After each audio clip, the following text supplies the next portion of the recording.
মুআওয়াযাতাইন।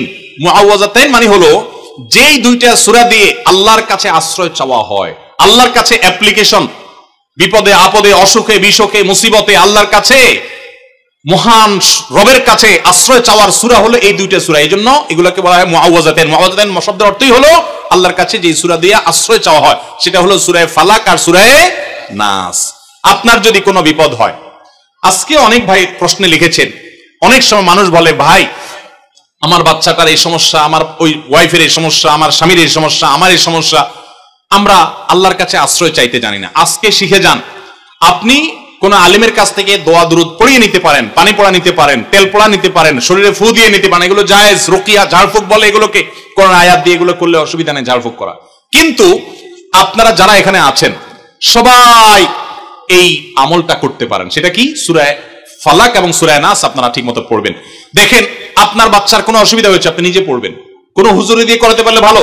রাত 10টা বাজে বাচ্চা হঠাৎ কান্নাকাটি শুরু করছে, অস্বাভাবিক, আপনার কাছে মনে হচ্ছে অস্বাভাবিক কিছু, তো আপনি সূরা ইখলাস, সূরা ফালাক, সূরা নাস 3 বার পড়ে বাচ্চাকে ফু দেন। যদি আল্লাহর প্রতি ইয়াকিন থাকে আপনার, আল্লাহর শপথ করে বলছি, আমি নিজে আমার জীবনে বহুবার এই 3 সূরা পড়ে তৎক্ষণাৎ একেবারে পড়ার সাথে সাথে আমি কার্যকরিতা আমার চোখে বহুবার দেখেছি, আলহামদুলিল্লাহ। অতএব আপনি যদি ইয়াকিনের সাথে সূরা ফালাক, সূরা নাস, বিশেষ করে এই দুইটা সূরা আর সূরা ইখলাস সহ পড়তে পারলে আরো ভালো, তিনটা সূরা যদি আপনি পড়ে বাচ্চাকে ফু দেন, নিজের শরীরে ফু দেন। নবী করিম সাল্লাল্লাহু আলাইহি সাল্লাম সূরা ফালাক, সূরা নাস এই দুইটা সূরা পড়ে নিজের শরীরে প্রায় ফু দিতেন, আমাদের আয়েশা রাদিয়াল্লাহু আনহা বর্ণনা করেছেন। এইজন্য এই দুইটা সূরা আমাদের পড়া উচিত। সেই সাথে নবী সাল্লাল্লাহু আলাইহি সাল্লাম এক সাহাবীকে বলেছেন, তুমি কি জানো আজকে রাতে যে দুইটা সূরা আমার প্রতি নাজিল হয়েছে, যে আয়াতগুলো নাজিল হয়েছে, এইরকম আয়াত কোরআনে আরেকটা নাজিল হয় নাই।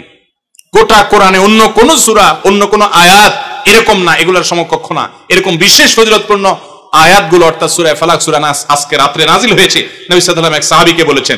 এবং নবী সাল্লাল্লাহু আলাইহি ওয়াসাল্লাম মাঝে মধ্যে এই সূরাগুলো দিয়ে ইমামতি করতেন, নামাজে পাঠ করতেন। আমাদের আয়েশা বলেছেন তিনি এগুলো পড়ে নিজের প্রতি নিজে ফু দিতেন, নিজেকে রক্ষা করার চেষ্টা করতেন।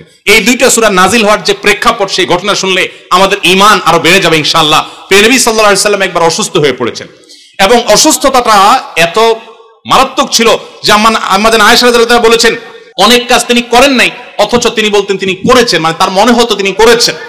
আবার অনেক কাজ তিনি করেছেন তিনি ভুলে যেতেন, মানে এরকম একটা অবস্থা তার তৈরি হয়েছে যে স্বাভাবিক না অস্বাভাবিক, আমাদের অনেকের হয়। তখন নবী সাল্লাল্লাহু আলাইহি ওয়াসাল্লাম বিভিন্ন তখনকার যে চিকিৎসক ছিল তাদের সহযোগিতা নিয়েছেন, বিভিন্ন ট্রিটমেন্ট করেছেন, কিন্তু কোনোভাবে কোনো কাজ হচ্ছিল না।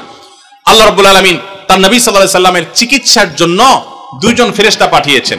তাদের একজন ফেরেশতা নবী সাল্লাল্লাহু আলাইহি ওয়াসাল্লাম স্বপ্নে দেখছেন যে একজন ফেরেশতা তার মাথার কাছে এসে দাঁড়িয়েছে নবী সাল্লাল্লাহু আলাইহি ওয়াসাল্লামের, আরেকজন ফেরেশতা নবী করিম সাল্লাল্লাহু আলাইহি ওয়াসাল্লামের পায়ের কাছে এসে দাঁড়িয়েছে। মাথার কাছে যে ফেরেশতা দাঁড়িয়েছেন ওই ফেরেশতা পায়ের কাছে থাকা ফেরেশতাকে জিজ্ঞাসা করছিলেন যে এই লোকটার কি হয়েছে, অর্থাৎ নবী সাল্লাল্লাহু আলাইহি ওয়াসাল্লামের কি হয়েছে। তখন পায়ের কাছে থাকা ফেরেশতা, খুব মনোযোগ সহকারে শুনেন, পায়ের কাছে যে ফেরেশতা দাঁড়াইছিলেন উনি বলতেছেন ওনাকে, অর্থাৎ আমাদের নবী সাল্লাল্লাহু আলাইহি ওয়াসাল্লামের কথা বলছেন, ওনাকে জাদু করেছে। পায়ের কাছে থাকা ফেরেশতা এটা বলার পর মাথার কাছে থাকা ফেরেশতা আবার জিজ্ঞাসা করলেন কে জাদু করেছে। পায়ের কাছে থাকা ফেরেশতা তার নামও বলেছে, লাবিদ ইবনে আসম নামে এক ইহুদি, উপর দিয়া মুনাফিক মুসলমান সাজছে, আসলে সে ইহুদি, সে জাদু করছে নবী সাল্লাল্লাহু আলাইহি ওয়াসাল্লাম।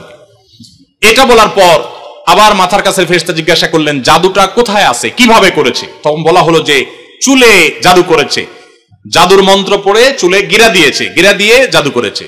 এরপর আবার মাথার কাছে ফেরেশতা জিজ্ঞাসা করলেন জাদুটা কোথায়, জাদুর সেই সুতাটা, সেই ইয়েটা কোথায় রাখা আছে। তখন পায়ের কাছে থাকা ফেরেশতা, এগুলো আল্লাহর পক্ষ থেকে ওহী নিয়ে আসছেন, ওনারা জানেন, আল্লাহ ওহীর মাধ্যমে তাদের জানিয়েছেন। তো তারা বললেন যে, তিনি বললেন যে সেটা অমুক কূপের নিচে, পাথরের নিচে চাপা দিয়ে রাখা আছে। নবী করিম সাল্লাল্লাহু আলাইহি ওয়াসাল্লামের স্বপ্ন শেষ হওয়ার পর উনি আমাদের আয়েশাকে সবাইকে বললেন এই অবস্থা। এরপর তিনি সেই সুতা তুলে আনলেন, সুতা তুলে এনে সেটা যখন ধ্বংস করলেন, গিরা খোলার ব্যবস্থা করলেন, সেই চুল তখন দেখা গেল নবী সাল্লাল্লাহু আলাইহি ওয়াসাল্লামকে আল্লাহ তাআলা অলৌকিক ভাবে সাথে সাথে সুস্থ করে দিয়েছে। এই জন্য এই সূরাকে বলা হয় সূরা ফালাক, সূরা নাসকে বলা হয় মুআওয়াযাতান। যেই কোনো সুবিধায় ইয়াকিন পরিপূর্ণভাবে রেখে, আপনার সাধারণ অসুস্থতা হলে অবশ্যই আপনি ট্রিটমেন্ট গ্রহণ করবেন, নবী সাল্লাল্লাহু আলাইহি ওয়াসাল্লাম নির্দেশ করেছেন তাদাও, তোমরা চিকিৎসা গ্রহণ করো, অসুখ হলে ডাক্তারের কাছে যাও, চিকিৎসা গ্রহণ করো। ফাইনাল্লাহা মা খালাকা দাআন ইল্লা খালাকা লাহু দাওয়া, আল্লাহ এমন কোন রোগ সৃষ্টি করেন নাই যেই রোগের প্রতিষেধক বা ঔষধ সৃষ্টি করেন নাই, সেটা তোমরা করো। সেই সাথে আবার কোরআনে এও বলা হয়েছে যে এই কোরআনকে মানুষের জন্য শেফা হিসেবে আল্লাহ দিয়েছেন। অতএব ইয়াকিনের সাথে আমরা এই আমলটা করব। আমি আবার বলছি, আমার জীবনে একবার নয়, আল্লাহর শপথ করে বলছি, বহুবার আমি দেখেছি সূরা ফালাক, সূরা নাস, সেই সাথে সূরা ফাতিহা। সূরা ফাতিহাটাও সর্বরোগের ঔষধ। সূরা ফাতিহা, সূরা ইখলাস, সূরা ফালাক, সূরা নাস, এগুলো পড়ে ফু দিয়ে পানিতে, তেলে, খাবারে, মানুষের উপরে যেই কোনো বিশেষ করে জিন্নাতের সমস্যা, ব্ল্যাক ম্যাজিকের সমস্যা বা অস্বাভাবিক সমস্যা বা সাধারণ রোগ হলেও আল্লাহর কাছে আশ্রয় চাওয়া হলে আমি বহুবার দেখেছি যে আল্লাহ রাব্বুল আলামিন কুদরতি ভাবে তৎক্ষণাৎ সেটার কার্যকারিতা আমাকে দেখিয়েছেন, সাহায্য করেছেন। আমরা সবাই আমল করবো তো ইনশাআল্লাহ। অনেক সময় বাচ্চাকে নিয়ে আসেন, হুজুর একটু তাকে দোয়া পড়ে ফু দিয়ে দেন। আমরা কি দোয়া পড়ি আজকে সেটা আমি আপনাদের সামনে ফ্ল্যাশ করে দিলাম, জানিয়ে দিলাম। যদি এটা আসলে সিক্রেট কোনো বিষয় না, কোরআন হাদিসে বলাই আছে, কিন্তু আমাদের কাছে অজানা, সেই অর্থে সিক্রেট বলেছি। এই আমলটা আজকে আপনাদেরকে জানিয়ে দিলাম। মা বোনরা নিজেরা আমল করবেন, নিজের জন্য নিজে দোয়া পড়বেন, বাচ্চার জন্য আপনি পড়বেন, পুরুষ সহ করবেন, যে কেউ যে কারোর জন্য করতে পারেন। আমার বাচ্চার কোনো অসুবিধা হলে মাঝে মধ্যে আমার মিসেস বলতেন যে একটু দোয়া পড়ে সূরা ফাতিহা পড়ে ফু দাও তো। আমি আমার মিসেসকে সাথে সাথে বলি, কেন, তুমি দিলে কি সমস্যা? আমি দিব অবশ্যই, কিন্তু তুমি তো আল্লাহর বান্দা, তুমি বরং আল্লাহর প্রতি ঈমানে কিনা আমার চাইতে আরো বেশি রেখে পড়তে পারো। আল্লাহ তাআলা অবশ্যই সেটা কার্যকর করতে পারেন। এই জন্য আমরা কার্পণ্য করবো না, শুধু হুজুরদের দিকে চেয়ে থাকবো না। হুজুরদের কাছ থেকে দোয়া আনবো, পানি পড়া আনবো, সেটা যেমন ঠিক আছে, তার চাইতে উত্তম হবে যে এই দোয়াগুলো নিজে নিজে যদি আপনি পড়েন, আল্লাহর কাছে সরাসরি চান, সেটা আরো বরং আপনার জন্য উচিত হবে এবং ভালো হবে। আমরা সবাই চেষ্টা করবো না ইনশাআল্লাহ? তাহলে জানিয়ে দিলাম যে আমরা আপনাদেরকে তেল পড়া, পানি পড়া ইত্যাদিতে অনেক কিছুই, অনেক সময় দুরূদ শরীফ পাঠ করি, অনেক সময় কোরআন কারীমের আরো অনেক সূরা আয়াত পাঠ করি, শুধু এগুলোই পাঠ করি তা বলছি না, কিন্তু এগুলো হলো মূল। এগুলো অনেক সময় সূরা ফাতিহা পড়ে ফু দেই আমরা, সূরা ফালাক, নাস পড়ে ফু দেই, যেগুলো আপনিও করতে পারেন। তো সেগুলো আপনাদেরকে পড়ার জন্য আমরা উৎসাহ দিচ্ছি। অনেক সময় সাধারণ মানুষ আমরা মনে করি না, ওই হুজুর বোধহয় বিশেষ কিছু পাঠ করেন। ভাই, এই কোরআন 30 পারা, হুজুরের জন্য কি 31 পারা আছে? তাহলে এই 30 পারা থেকে হুজুর পাঠ করে, আপনার সামনে সেই কোরআন আছে না নাই? এই কোরআন হুজুরের জন্য যদি কার্যকর হয়, আপনার জন্য কার্যকর হবে না নাই? অতএব আমরা সবাই আল্লাহর কাছে দোয়া করতে শিখবো তো ইনশাআল্লাহ। এই দেশে যত দোয়া আছে সব দোয়ার কন্ট্রাক্টরই আমরা হুজুরদেরকে দিয়ে দিছি। নতুন ট্রাক কিনছে, হুজুর এনে দোয়া দিতে হবে। নতুন জমি কিনছে, প্রথম কব হুজুর দিয়ে দোয়া দিতে হবে। নতুন আপনার ঢালাই হচ্ছে, হুজুর দিয়ে ঢালাই দিতে হবে। আবার ঘরে উঠবে, হুজুর দিয়ে দোয়া করাইতে হবে। নামাজ শেষ, হুজুর দিকে চায় থাকে, হুজুর হাত উঠালে উঠাবে। আবার হুজুর হাত নামানোর পর দোয়া করতে পারে না, ডান পাশ থেকে খোঁচা মারে, মানে হুজুরের নামানো শেষ, তুমি এখনো কি করো, আছে না নাই?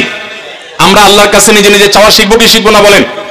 আল্লাহর বান্দাদের সবাইকে আল্লাহ বলেছেন, উদউনি আস্তাজিব লাকুম, তোমরা সবাই আমার কাছে দোয়া করো, আমি দোয়া কবুল করব।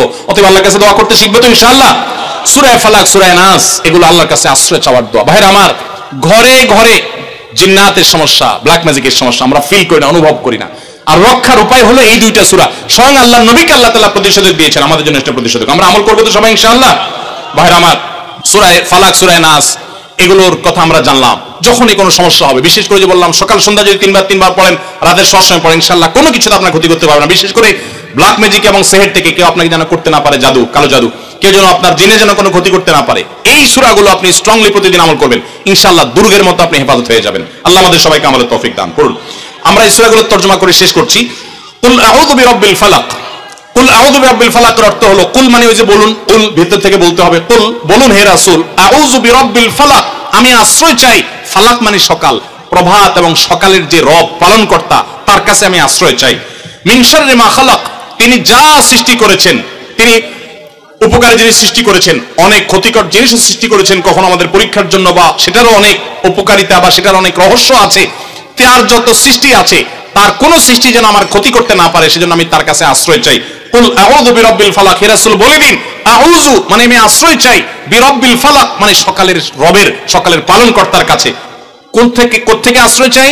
মিন শাররি মা খালাক, আল্লাহ যা সৃষ্টি করেছেন, তার সৃষ্টির কোনো কিছু, আল্লাহ সাপ সৃষ্টি করেছেন, আল্লাহ জিন সৃষ্টি করেছেন, আল্লাহ যা সৃষ্টি করেছেন, শত্রু আল্লাহর সৃষ্টি, আল্লাহর কোনো সৃষ্টি যেন আমার ক্ষতি করতে না পারে, সেজন্য আমি আল্লাহর কাছে পানা চাই, আল্লাহর কাছে আশ্রয় চাইলেন। কেন যেন দিনের শুরুতে, কেমন যেন দিনের শুরুতে আল্লাহর কাছে অ্যাপ্লিকেশন করে আপনি ইন্স্যুরেন্স করে নিয়ে